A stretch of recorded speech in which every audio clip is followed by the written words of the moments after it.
Hey, Guy. Okay, we'll take you. Questions, comments? Thank you, David.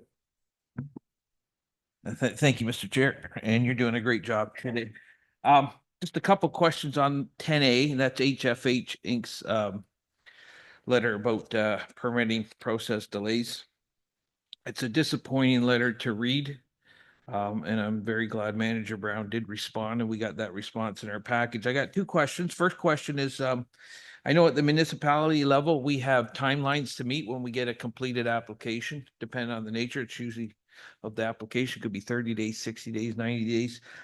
Is the GRCA legislated provincially to get a response when they get an application? Is there any timelines? Thank you for that. We have Beth here to. Sure. Good morning. Through you, Mr. Chair. Yes, for permit applications, there is a legislative timeline to notify the applicant whether the application is complete or not within 21 days. And then we have best practice for responding to making a decision on minor permit applications within 30 days and major applications within 90. Those are best practices. However, there is legislation that they could appeal a non-decision within 90 days for a permit application. Okay. So then that leads into my second question, and I know Chair Challoner's not here today, but he does have on 12A, he has a report. And in that report, the first item he states is that staff have hired a consultant to review the planning and regulations department. Is that because of this letter, or was that from other delays, other permits? Through Mr. Chair, I would say overall, we're looking at process improvements. We're always looking at, continuous process procedural improvements. However, we have had some delays with customer service. We have had a service disruption since last July due to the number of vacancies that we currently have. So it's just, I would say, part of, we've had several changes, be it, staffing vacancies, legislative changes with retirements. So it's just an opportunity to look at, the department as a whole to see what other process improvements we could do over and above what staff have implemented and are planned to implement. Okay. And do we know when that consultant report will come forward? Sorry, I didn't hear that. Do you know when that consultant report will come to this board? Through Mr. Chair, we're anticipating recommendations from the consultant in towards the end of April. So the report would likely be May or June. Okay, looking forward to it. Thank you. Any other further comments or questions as it relates to these correspondence?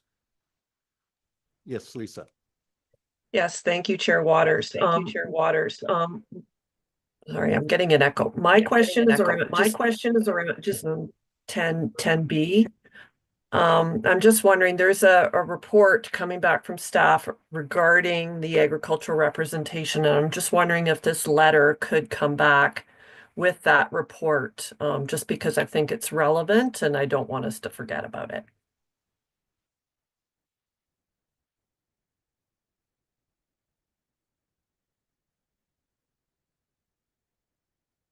We'll take that into consideration. Thank you, Lisa.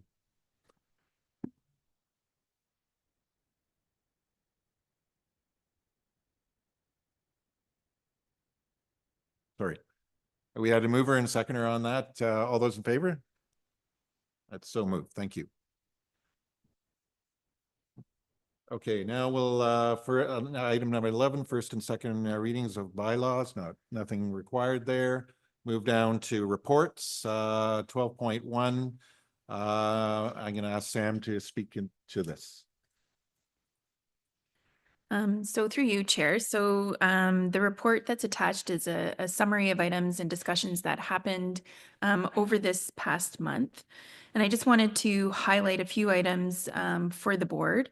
So on January 23rd, Sonia Radoja and myself attended Hamilton Council for the review of all the Conservation Authority's budgets. So they did review GRCA's draft budget and there were no questions of staff.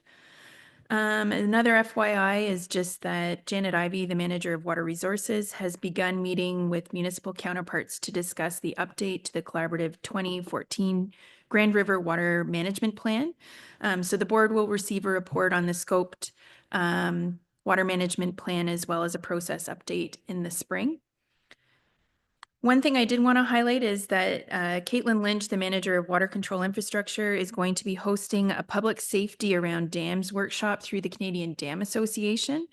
Attendance is limited to municipalities that own and operate dams and will benefit managers and operators involved in decision-making related to risk management and maintenance of public safety at their dams. So this invitation has been circulated to the municipalities and the CAOs. Currently, right now, we have spots for one rep, and we're asking that it include those municipalities that have dams or operate dams within their jurisdiction. Finally, Vahid Taliban, manager of flood operations, is going to be hosting a special virtual flood coordinators meeting on March 4th to discuss the potential risks to flooding as well as that will result from the snow melt. So the northern part of the watershed has received a significant amount of snow over the winter. So we just want to make sure that everybody's prepared for the coming spring freshet. So with that, if there's any other questions to do with the report, I'd be happy to answer them. The chair report be received. Thank you. I'll just read that that the chair's report be received for information. We'll get a mover on that. Bruce, a seconder on that. Kevin, any further comments or questions for Sam or for staff? Seeing none, all those in favor? Thank you. Well, so moved. We'll move down to item 12.2, conservation service update, and Louise, where is Louise? Okay, and she has a bit of a presentation here.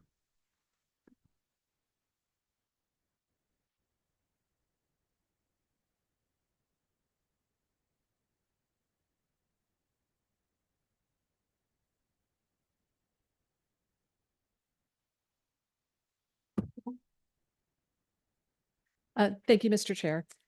So I'm part of the Conservation Services team. We deliver programs to promote private land stewardship action to improve watershed health. So we deliver these services as a Category 2 program under MOUs between GRCA and participating municipalities. So these services include delivery of cost share programs, GRCA's private land tree planting program, and outreach programs to promote stewardship. The Rural Water Quality Program has been a consistent source of funding for the GRCA for a number of years. It was initiated by the region of Waterloo back in 1998 with the goal of protecting and improving water quality at the source. Through the program, GRCA delivers cost share funding and technical assistance to landowners implementing projects that go above and beyond minimum standards. So the goal is to address non-point sediment and nutrients. And the program is now expanded, and we deliver a program on behalf of Wellington County, Dufferin, Brant, Haldimand, and Oxford, and we continue to deliver in the region of Waterloo. So each municipal program is developed with input from the local agricultural community. We collaborate with our neighboring CAs where municipal boundaries extend beyond the watershed boundary. In 2025, the municipal contributions to these programs are $800,000. The individual program budgets range from $25,000 up to $425,000. Last year, we renewed the funding agreements with the Haldimand, Brant, Wellington, and Dufferin rural water quality programs, as well as the funding agreement with the City of Hamilton for their well decommissioning program and the County of Brant for their Grow Green initiative. So these are all 5-year funding agreements that are subject to annual budget approvals. This year, in 2025, the Oxford Clean Water Program has also been renewed. We're working through the process for finalizing the funding agreement there. Upper Thames is taking the lead on that agreement. The Waterloo Rural Water Quality Program, our 5-year delivery funding agreement, is up at the end of 2025. So that's something we'll be working through and revisiting this year. This is a list of the types of practices that are eligible for funding through the Rural Water Quality Program. So each program, what's eligible and the grant rates vary, largely reflecting the budgets available to the individual programs. So they support both structures and management practices. Most of them target non-point source sediment and nutrients. Some of the best practices work to avoid the creation of a problem, such as runoff. Some others control the movement of nutrients or contamination from the sources. And other of the best practices work to trap nutrients and hold them on the landscape.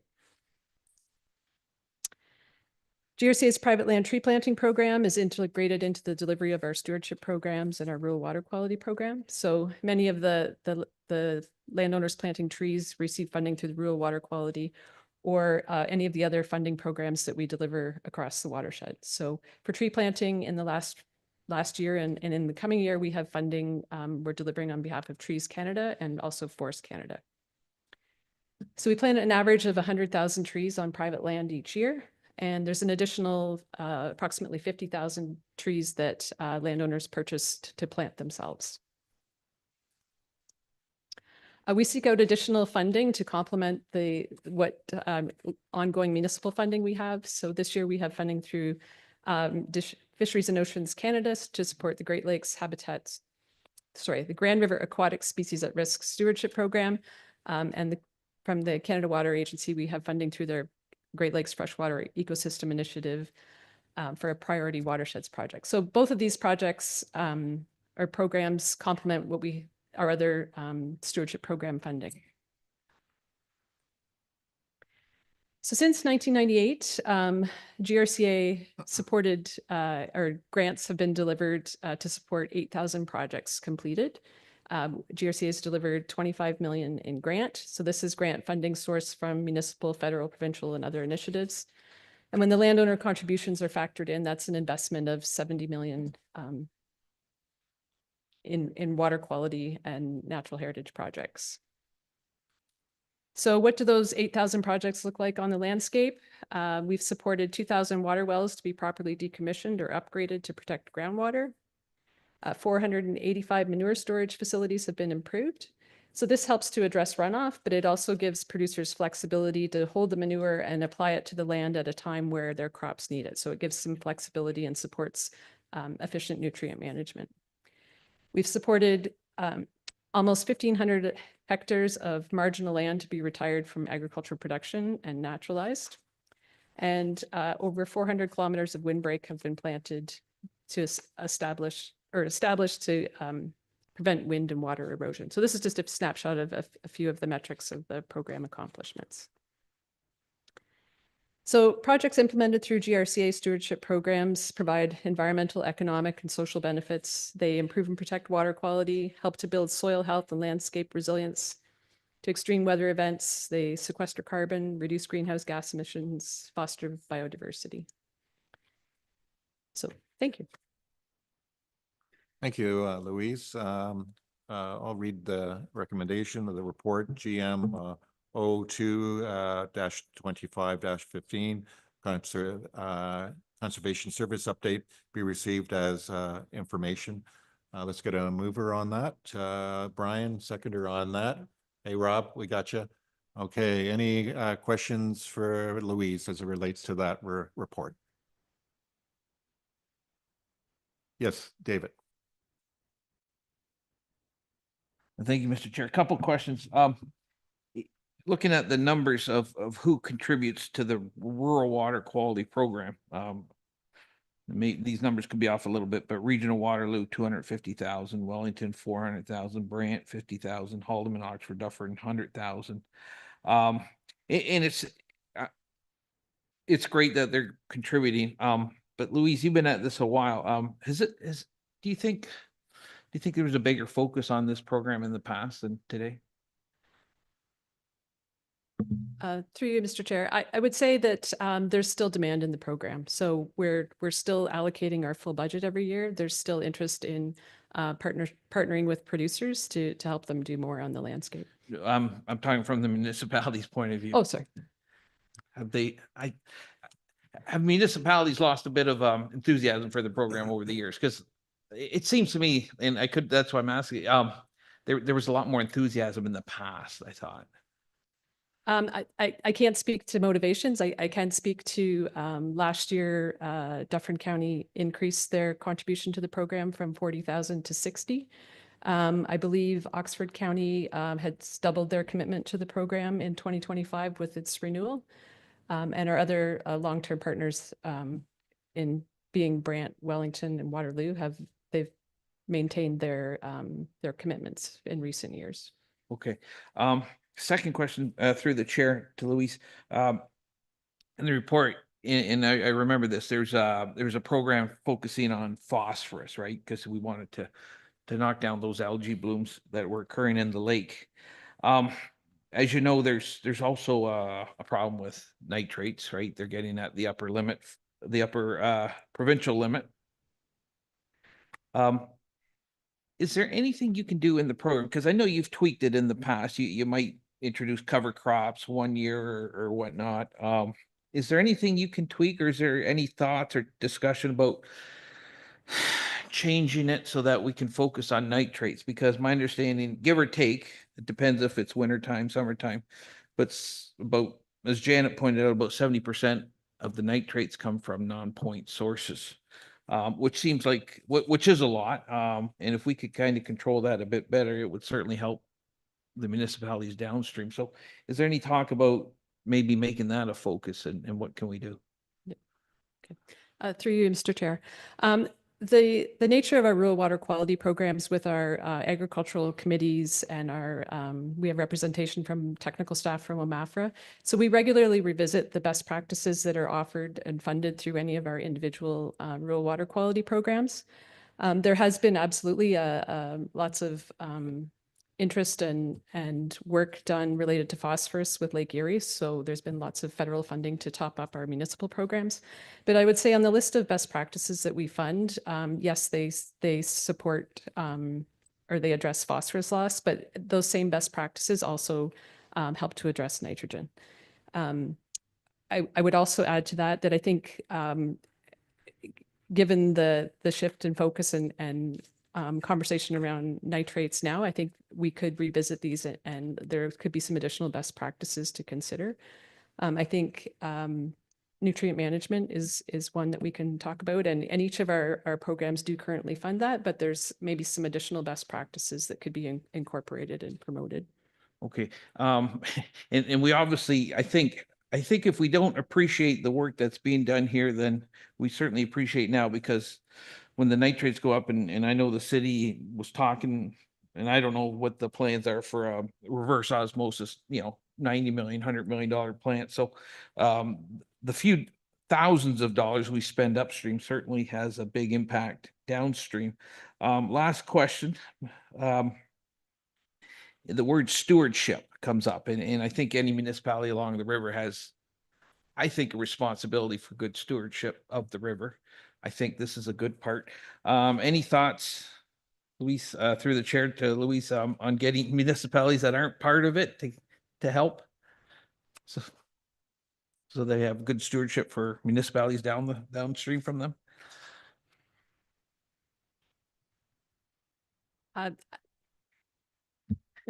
Maybe not a fair question. We would welcome any additional support, and we have the infrastructure set up to deliver that should other municipalities wish to contribute. Okay, I think a dollar spent there is probably worth, $50 to $100 downstream. So, okay, thank you, Mr. Chair. Thanks, Louise. Thank you, David. And thank you, Sandy, for hanging in there. Go ahead, please. Yeah, thank you. Thanks for the presentation. I wonder if we can get a copy of the presentation. Yes. Yep. Make sure that you can get that. Any other comments or questions? Yes, Kevin. Yeah, thank you, Acting Chair, and through you. I want to thank David for raising some of those questions in respect to nitrates. A real concern for the city of Brantford, and of course, I believe Haldeman as well, and Six Nations that draw their drinking water from the river. Does staff need any kind of direction from the board to confirm that as a board, we would appreciate or direct staff to moving forward, have a greater focus on nitrate reduction. Or is that going to happen anyways? Through you, Chair, I think given the issues that are arising and with the update to the water management plan, it's certainly a focus for us. I think in terms of next steps, it's probably something that can be discussed with the committees as well that implement and award the grants.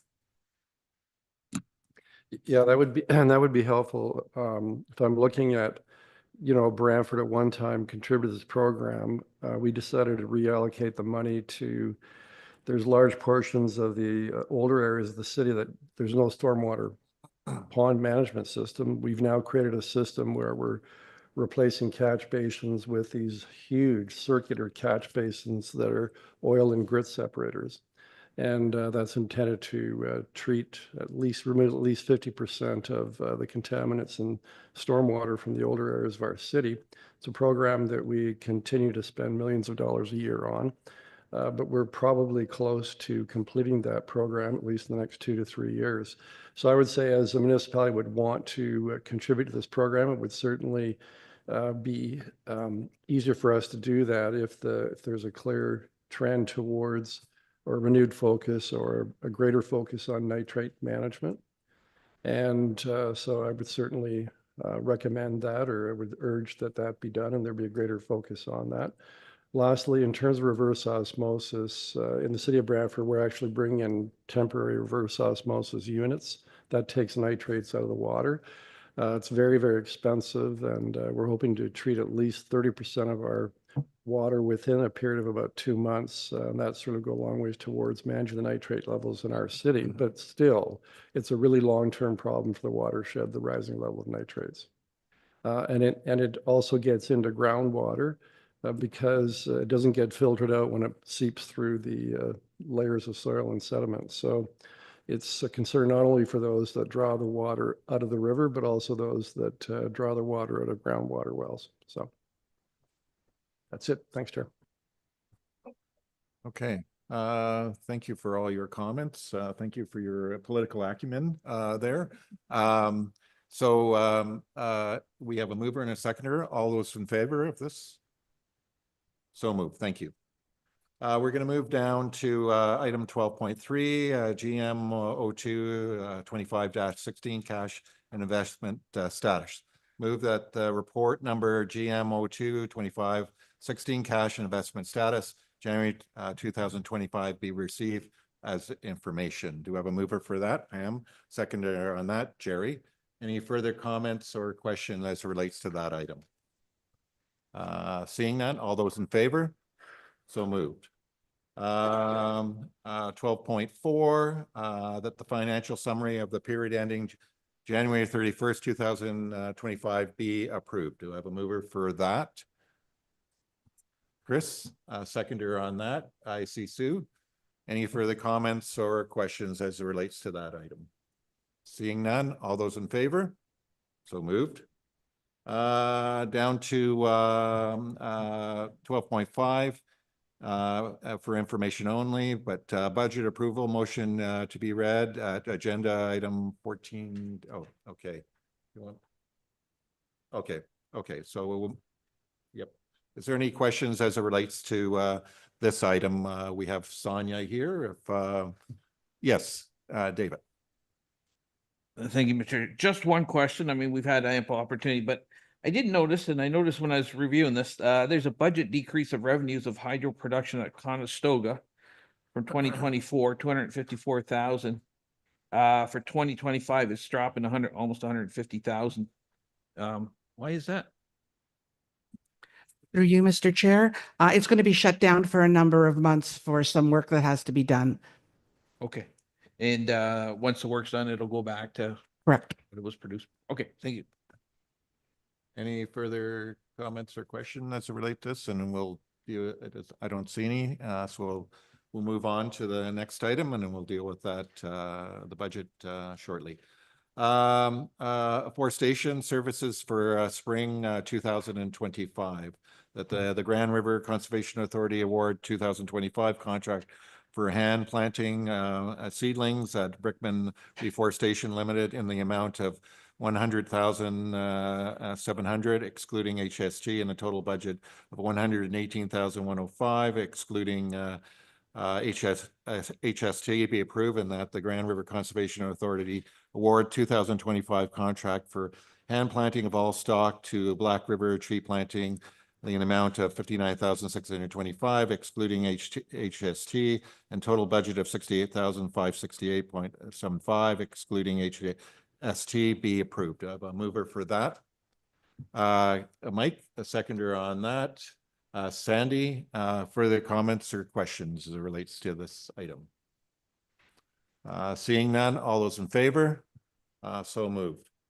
Item 12.7, I'll read this. The Grand River Conservation Authority extend the current agreement with Wasteco for additional 2-year term to provide refuge waste collection and recycling bin services for GRCA conservation areas, administration center, and nature centers for the estimated total cost of 230,015 and 54, excluding HST. Do I have a mover for that? Dan, seconder on that. Sue, any further comments or questions as it relates to this item? Seeing none, all those in favor? So moved. Down to 12.8, supply and delivery of gasoline and diesel fuel, tender award, that the Grand River Conservation Authority award the contract for supply and delivery of gasoline and fuel to Suncor Energy Products Partnership for a term of 5 years, starting March 1st, 2025, and ending February 28, 2030, for an estimated total of 747,145 and 81, excluding HST, with the option to renew for 3 additional 1-year periods. Do we have a mover for that? Pam, seconder on that. Lisa, any further comments as it relates to this item? Seeing none, all those in favor? So moved. Item 12.9, septic plumbing and disposal request for proposal award, that the Grand River Conservation Authority award the contract for the septic tank pumping and disposal of Eager Enviro Limited and Weber Environmental Services for the term of 3 years, starting April 1st, 2025, and ending March 31st, 2028, for the estimated total of 223,213 and 21, excluding HST. Do we have a mover on that? Brian, seconder on that. Christine, any comments or questions as it relates to this item? Seeing none, all those in favor? So moved. Item 12.10, supply and delivery of campfire wood, request for quotation, that the Grand River Conservation Authority, GRCA, award the contract of supply and delivery of campfire wood to McWood Products Inc. for a term of 3 years, starting April 1st, 2025, and ending March 30th, 2028, for an estimated total of 676,080, excluding HST. Do I have a mover for that? Chris, seconder on that. Sandy, questions, comments? David. Yeah, quick question on that, Mr. Chair. We buy the wood, we sell the wood. Is this revenue neutral? Do we make money? Do we lose money? If the money is made, does it go back to the supplier, McWood Products? How does that work? Through you, Mr. Chair. So we do purchase the wood, and the prices are in the report. So in 2025, it's $7.15 a bag, and we sell the wood for $10 with HST, or $10.50 with HST. So we do make a small amount of profit. We have to, staff have to move the wood and use the wood, sell it, provide it, that kind of thing. So there is a little bit of that overhead. So any revenue that comes back from the wood goes into the conservation areas program. Any further comments or questions that relate to that item? Seeing none, all those in favor? So moved. Item 12.11, current watershed conditions.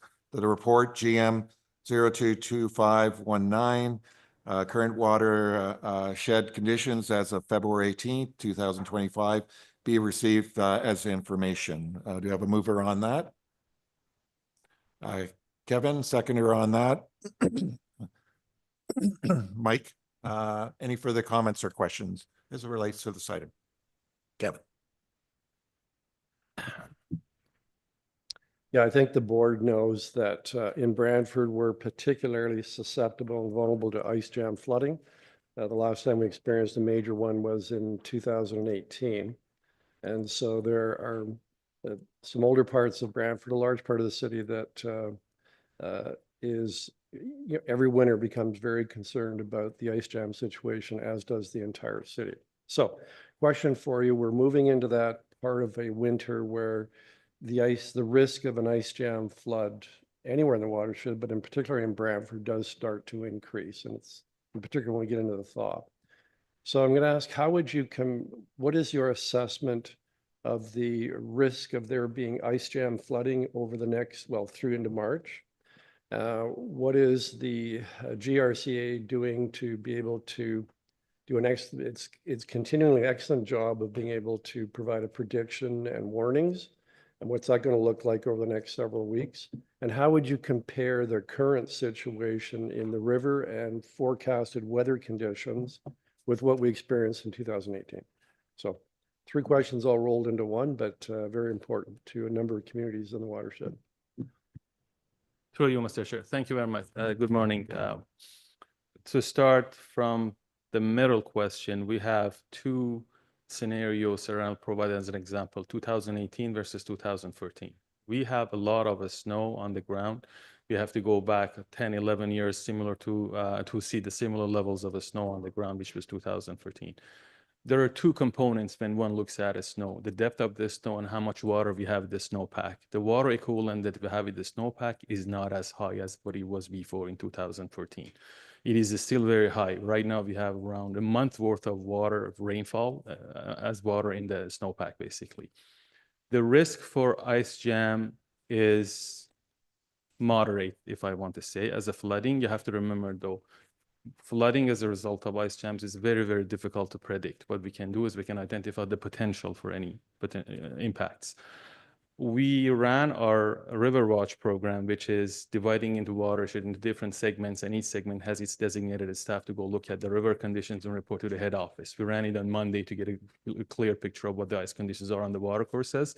Upstream of all our big reservoirs, we have a lot of ice, but those reservoirs have a lot of capacity to disconnect the ice movement from upstream to downstream, so they provide a lot of protection.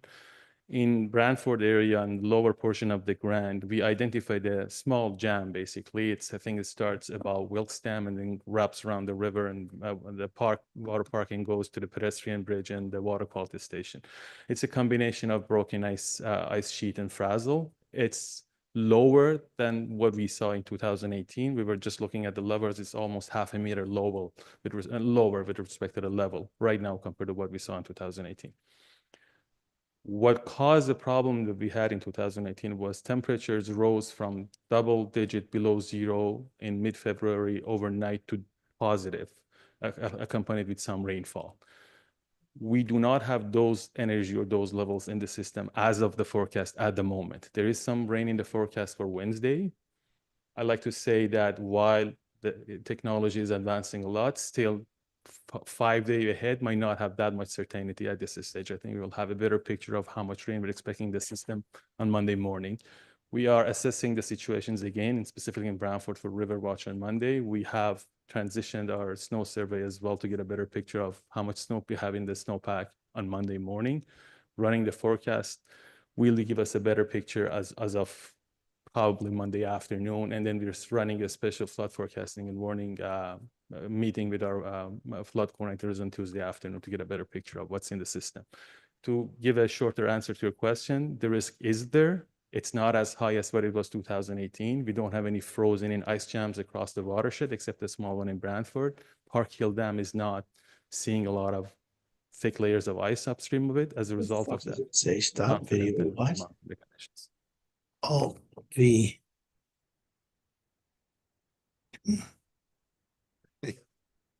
Somebody has their mic on. So in 2018, the risk obviously was very high in advance of what you said was a rainstorm that we had went from, I think it was -15 one day to the next day, it was like +15 with inches of rain and lots of ice in the rivers. So the risk then was high. And so how would you compare the risk today looking over the next 2 weeks to what it was in 2018? I would say qualitatively, the risk is lower. We don't have that much of a swing in the temperature in the forecast as of today. I hope it doesn't change next week. Yesterday, they were calling for 15 centimeters of snow today. And today, that's downgraded to around 2 to 4 centimeters. So things are volatile and they may change. The temperature swings is not as strong. The amount of water that we have in this snowpack is roughly equivalent, but the amount of rain in the forecast is not as high as what was forecasted for 2018. As a result of that, the ice level in the river right now is almost half a meter lower than what it was in 2018 as well. So I would say it puts it in a So there's less ice in the river than there Correct. was in 2018. Correct. So you're having this meeting on Monday, and I assume there'll be representatives of the city of Brantford there as well, and other municipalities? Absolutely. All emergency management coordinators are there. All right, and so at that meeting, you'll have the updated weather report for the next 14 days. You'll have Yes. a better handle on what the situation is with the snowpack and what the ice conditions are in the river. Will you be providing any kind of a press release or public announcement as to the risk assessment as of Monday afternoon? So we will do all those assessments on Monday. The meeting with all the municipal flood coordinators is on Tuesday afternoon. We will be providing a review of our ice management plan that was provided to the board a couple of months ago. So everybody have a refresher in their mind. We will review the current conditions, the forecast, the results of the latest snow survey, and the river watch of ice conditions. We definitely will have a press release or some sort of communication based on the results of the assessments that we see on Monday. Great, thanks very much. I see you there, Sandy. Go ahead. Thank you. Excuse me, you answered most of my questions. I guess if you could just, you talked about the reservoirs having capacity for ice. Do they have the capacity for water? When I look at the charts, some of them look like the level is lower and some of them are higher. Do you have any plans to lower the reservoir levels at all prior to a more severe melt? Through you, Mr. Chair. All our major reservoirs, Shan Dam, Guelph Dam, Woolwich Dam, and Conestoga Dam are basically at or lower than the upper rule curve or where they're supposed to be at this time of the year. So they have sufficient capacity to definitely significantly lower the impact of any potential runoff that we see. We generally do not pre-release or pre-dump water in our reservoirs at the moment, given the uncertainty in the forecast, but we're confident that there is enough capacity in the reservoirs to definitely reduce the impact. Thank you. Okay, any other further comments or questions as relates to this item? Okay, all those in favor? So moved. Thank you. We'll move down committee of the whole, nothing required. General business, that the chair report of the audit committee be received and approved. Do we have a mover for that? Brian, seconder on that. Questions, comments? It was Kevin. Yes, go ahead, Kevin. Yeah, so I sit on the audit committee and I did attend the meeting that we had last week where we reviewed the audited financial statements. And we also considered we also have made several suggestions as a committee to improve the auditing process and also to ensure that we have the appropriate procedures in place to minimize the risk of there being fiscal mismanagement, if I can put it that way, which is very low. So my question to Mr. Chair, Acting Chair, is there's receiving the report, And there's also within it several recommendations and directions for staff. Will this resolution we're about to vote on, does it include that, or are we dealing with that separately? Yeah, they're all separate. They're all separate motions. Okay, so this is just to receive it then. Yep. All right, well, I'll save my comments when we get to sub 3 then. Okay. Okay. Any further comments as it relates to this initial one? Seeing none, all those in favor? So moved.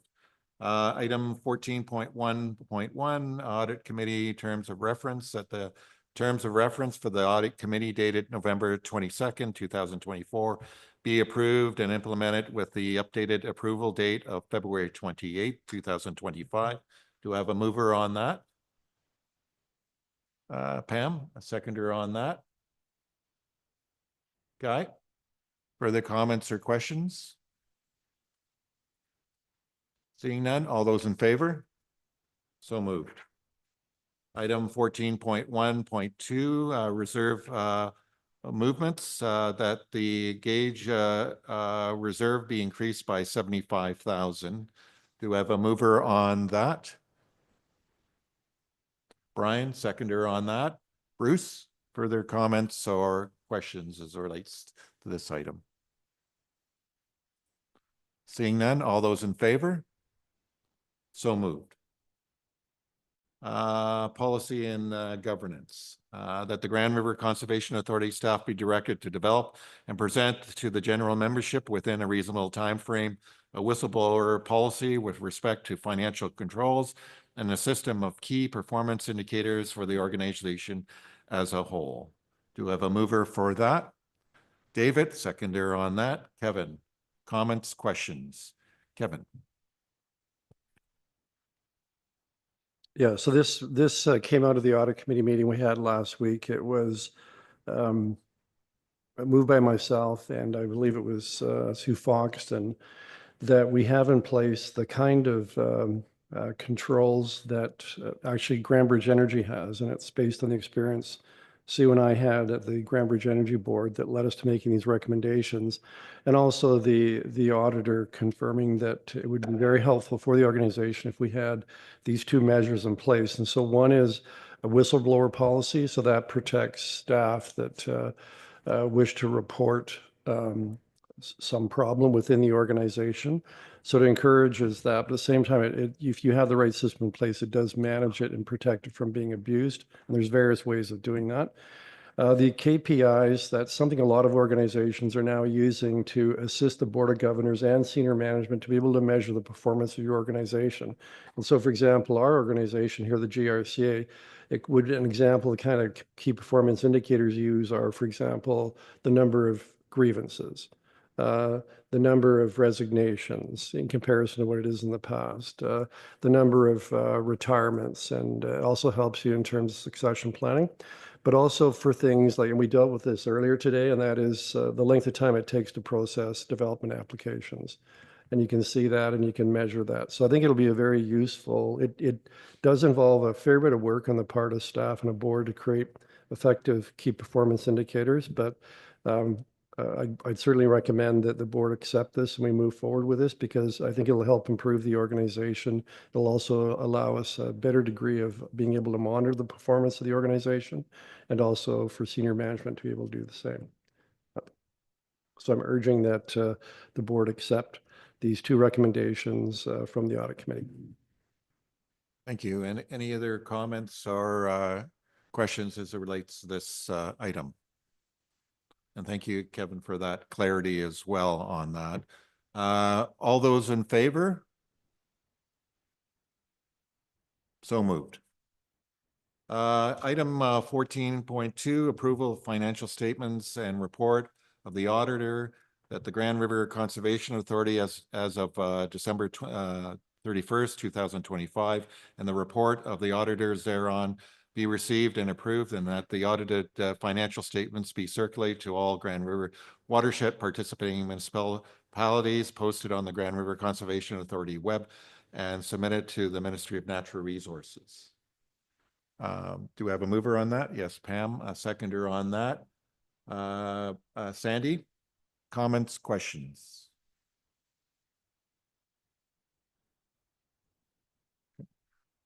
Seeing none, all those in favor?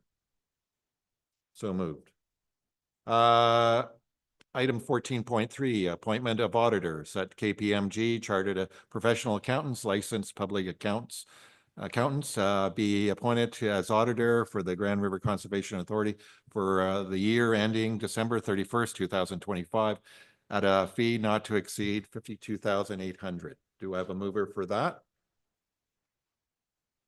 Brian, seconder on that.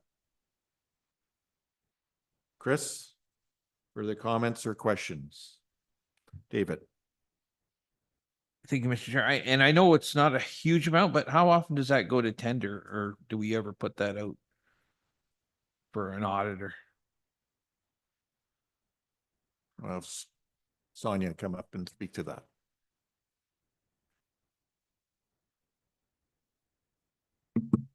Through you, Mr. Chair. I've been here about 25 years and we've gone to tender once since I've been here. I don't know, I can't recall which year that was. Okay.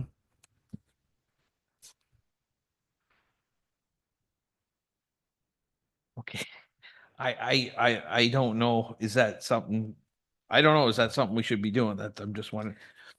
And I understand the logic behind having the same one do it year to year, but at the same time, sometimes when it's the same one doing it year after year after year, sometimes some things get mixed, and there's benefits to having the same one. There's benefits to changing it. And I'm just wondering if that's something that's ever come up for discussion. Through you, Mr. Chair, I'll just elaborate a little bit more. In terms of maybe pricing, we've done surveys periodically to get an idea that we're getting the value. In terms of longevity, we often are really looking at the expertise that the firm brings to the audit in terms, and KPMG does a number of other CAs, having continuity of the managers and partners that are involved and get to really know our organization. There's one more thing I was going to say on that vein. It's now just, give me a sec.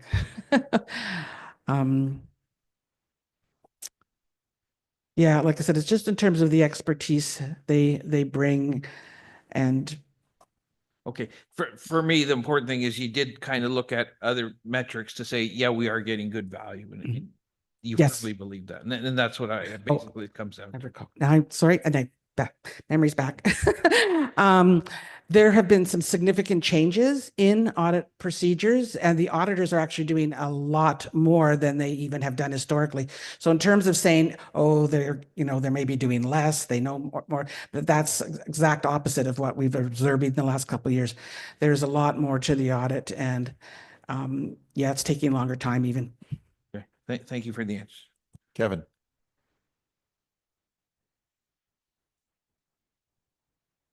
But there we go. Actually, this question was discussed at the audit committee last week, and that is that it has been some time since we did that process in terms of an RFP or a public call out in terms of the auditor. I believe it, and we recommended that the audit committee for this year consider that issue and make a recommendation to the board. I will say this, it was a very thorough discussion with the auditor last week as to what they actually do. And I was frankly really impressed. It's been a while since I've been involved in an audit. And typically the way they do audits is if they have like 60,000 transactions, they'll pull, every 100th transaction and look at it. They're actually using AI now, and it's really very sophisticated. And they actually look at every single transaction using AI algorithms to detect any unusual abnormalities. And it is a really much more thorough review of the records and actually every individual record. And I frankly was quite impressed with how they're using technology to improve the auditing process. But at the same time, I think it's healthy to periodically review who you have as an auditor and put it out through some sort of public RFP type process. It wouldn't surprise me if this coming year that the audit committee actually makes that recommendation. Thank you, Kevin, for that. Any further comments or questions as it relates to this item? Seeing none, all those in favor? So moved. We'll move down to presentation of budget estimates for current year, and then we have a weighted and recorded vote on this. Do you want to get a mover and seconder first? Oh, yes, yes, I'll do a mover and who would like to move this? Chris, seconder Pam. Okay. Okay, through you, Chair, I will read your name. If you could please say if you're in favor or opposed to the budget.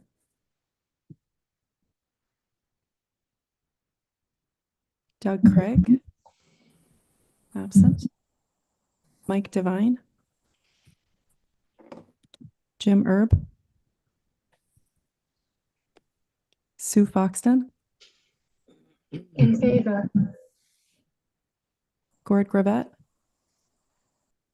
Colleen James. Absent. Sandy Shantz. In favor. Natasha Salonen. Absent. Carrie Williams.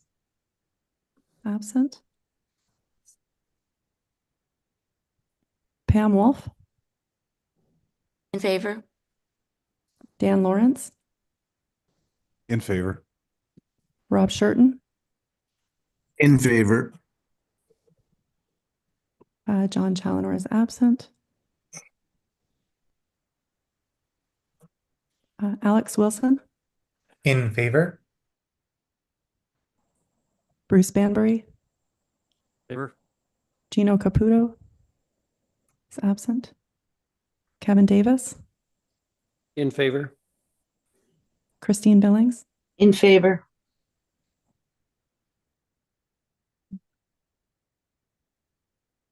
Kenyi Chu. In favor. Guy Guardhouse. In favor.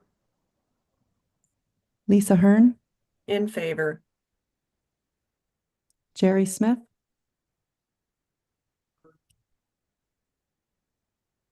Sean Waters. In favor. Chris White. Brian Coleman.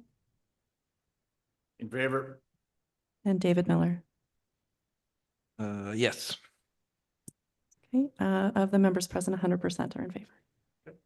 Well, that moves along. Okay, thank you for that.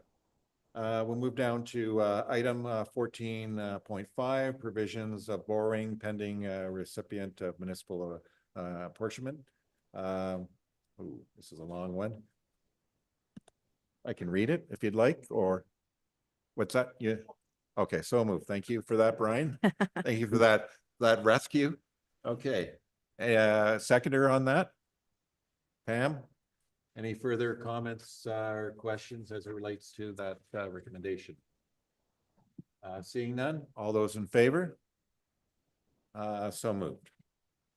Confirmation of bylaws at the Grand River Conservation Authority Administrative Bylaw 1/2025 be confirmed. Do you have a mover on that? Rob, seconder on that? Gord? Any further comments, questions as it relates to that? Seeing none, all those in favor? So moved. Appointments to committees. Committee comprised of chair, vice chair, and 5 additional members appointed by the board without exceeding 7 members. Call for current members willing to remain for another term, and a call for interested volunteers from board. That the general membership appoint chair John Chancellor, vice chair Waters, and listed names for the audit committee until the next annual general meeting.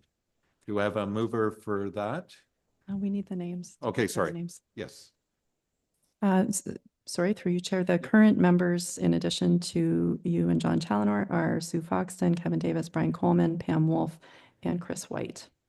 So it's, I guess, if they confirm if they want to continue or not, then that will determine if there's a vacancy. So will you ask the individuals that way? Oh, sure. Yep. I sure can. Through you, Chair. Sorry, and I don't think this is alphabetical, so I'll just go in the way I've listed it here. Sue Foxton, are you Honored to interested in stay. continuing to? Pardon me? I'm honored to stay on. Thank you. Sue Foxton will continue. Kevin Davis? If you'll have me, I'll stay. Brian Coleman, I'll stay. thank you. Pam Wolf. Yes, for Pam Wolf, and Chris White. I'm on.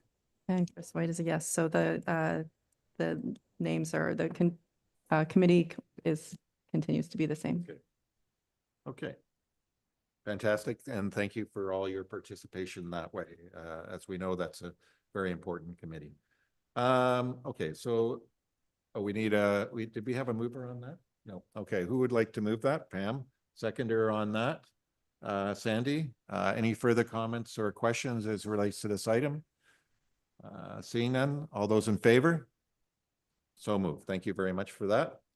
Appointment of Special Recognition Committee, not required. Appointment of Conservation Ontario Council Representative, that the Chair and Chief Administrative Officer be appointed as a member of Conservation Ontario, and that the, Ontario Council, and that the Deputy Chief Administrative Officer and Secretary Treasurer be appointed as an alternative member of the Conservation Ontario Council. Do I have a mover for that? Gord, seconder on that. Christine, further comments or questions as it relates to this item? Seeing none, all those in favor? So moved. Third reading of the bylaws, none. Other business. Closed session. Okay, if there's any questions as it relates to this, we can go into close, but is there anything at this time? Okay, seeing none. We're down to 18.1. Meeting of the previous closed session, that the minutes of the previous closed session be approved and circulated. Do I have a mover for that? Brian, seconder on that. Bruce, further comments or questions? Seeing none. All those in favor? So moved. Next meeting, and before I read this next meeting, we have a source protection meeting after this one. So just so you don't run away on us as well. So just a friendly reminder that way. So next meeting is March 28th, 2025 at 9:30. Okay. And and we're down to item 20, adjourn, that the annual general meeting of the general membership be adjourned. Do I have a mover for that? Jerry, seconder on that. Sandy, all those in, any comments or questions that relate to that adjournment? No, I see none. All those in favor? So moved. Do we want to take a 5-minute break before we jump into, or do we just? Yeah, if you want, or we just keep on going. Okay, I like your enthusiasm. I like your enthusiasm here. Okay, so I'd like to Source Protection Authority meeting called to order. Certification of quorum. Through you, Chair, we continue to have more than 50% of the members present. Okay, chair's remarks. There are none. That the agenda of the Source Protection Authority meeting be approved as circulated. Do I have a mover for that? Sue, seconder on that. Sandy, any further comments or questions? Seeing none, all those in favor? So moved. Item number, declaration of pecuniary interests. Seeing none. Item number 6, minutes of previous meeting, that the minutes of the Source Protection Authority meeting of October 25th, 2024 be approved as circulated. Do I have a mover for that? Pam, seconder on that. Sue, any further comments or questions as it relates to that item? Seeing none, all those in favor? So moved. Business arising from previous minutes. Okay. Hearing of delegations. None. Presentation, none. Correspondence, none. Reports. That the staff be directed to submit the amended Grand River Source Protection Plan to the Ministry of Environment, Conservation and Parks for approval. Do I have a mover for that? Pam, seconder on that. Gord, any further comments or questions as it relates? David. Yeah, one question, Mr. Chair. This is an amended source protection plan, and we have a link to that. And then there's a link to other plan. Anyways, since it's come out, source water protection, there's been amendment, another amendment, another amendment. And the question is, because I couldn't find it, I didn't have enough time to look at it because there were so many over time, but I wanted to ask about gravel pits, because when it first came out, gravel pits weren't subject to the source water protection plan. Are they subject to it now? So through you, Chair. There are, there are certain activities that are prescribed in the Clean Water Act as significant drinking water threats. So there are things such as fuel storage, which could be a significant threat at a gravel pit. And that is usually dealt with through a condition on the ARA license. The pit itself is not a threat. It can be identified as a transport pathway, which means it increases the likelihood of something accessing the groundwater. And we have done that in a number of cases throughout the plan. Okay, I knew about their fuel storage, but the pit itself is not considered a threat, regardless of the pit itself. So that's not so, okay. Do you think that'll ever change? No? All right. Thank you. Any further comments or questions? Hi, Sue. There you go. There is the one pit that wants to take, I can't remember the quantities, whether it's an astronomical amount of water. And the ministry has asked for comments on it because it prevents the building of 6,000 homes and means water will not go to 10,000 people. I haven't heard back from the ministry yet on their response to this pit, but the amount of water it's going to take is excessive. So it is monitored in certain ways by the ministry, especially items that go below the water table.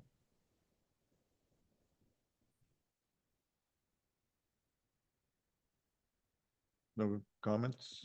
Yep. Through you, Chair. Sue, I believe that's through the Permit to Take Water program. Yes, okay. Okay. Any further comments or questions as it relates to this item? All those in favor? So move. Item 11.2, SPA